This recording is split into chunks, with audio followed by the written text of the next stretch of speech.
और पीटीआई का KP election के लिए सुप्रीम कोर्ट से रुजू का फैसला। हालिया फैसले की रोशनी में कल दरख्वास्त दायर की जाएगी। वकील पीटीआई की जानिब से बताया गया है दरख्वास्त के लिए तहरीक इंसाफ ने हिदायत जारी कर दी हैं और आइन के तहत 90 दिन के अंदर इंतखाबात जरूरी हैं। वकील तहरीक इंसाफ की जानिब से ये इस्तदा की गई है।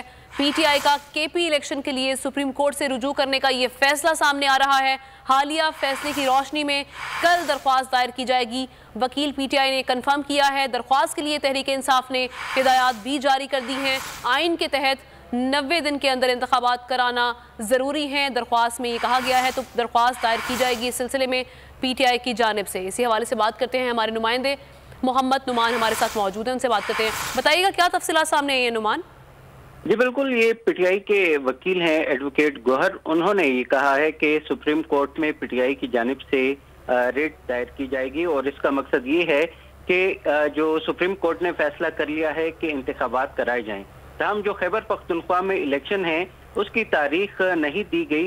इस हवाले से उनका ये कहना है कि इस लिए हम रिट करने जा रहे हैं और इसमें ये इस्तदाद की जाएगी कि जिस तरह पंजाब असम्बली के इलेक्शन के लिए तारीख दी गई है तो खैबर पख्तूनख्वा असम्बली के इलेक्शन के लिए भी तारीख दी जाए।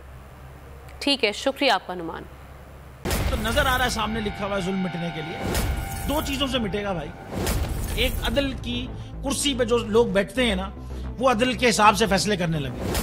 दूसरा, कौम निकल खड़ी उस जुल्म के खिलाफ, तो जुल्म खत्म हो जाएगा। या इन दोनों में से कोई एक चीज हो जाए या दोनों हो जाए। अगर 420 का मुकदमा था उस वक्त अदलिया में जो लोग बैठे हुए केस देख रहे थे वो पूछते ना यार चीट हुआ कौन है।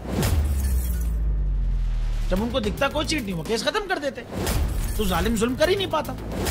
9 जजेस ने नोट बिफोर किया मेरे केस को यार, 1.5 साल चला।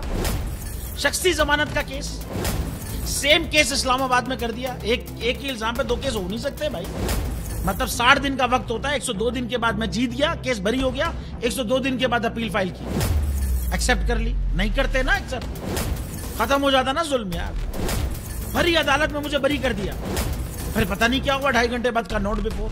मैं नहीं सुनता ये केस, खड़े रहते अपने फैसले पे, मिट जाता जुल्म। अल्लाह ताला ने बिठाया इन कुर्सियों पे इनको यार, ये अल्लाह ताला की तरफ से फैसले करने हैं।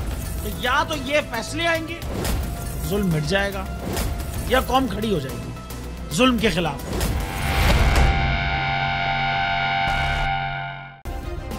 सब्सक्राइब करें और बेल दबाएं ताकि कोई खबर रह न जाए।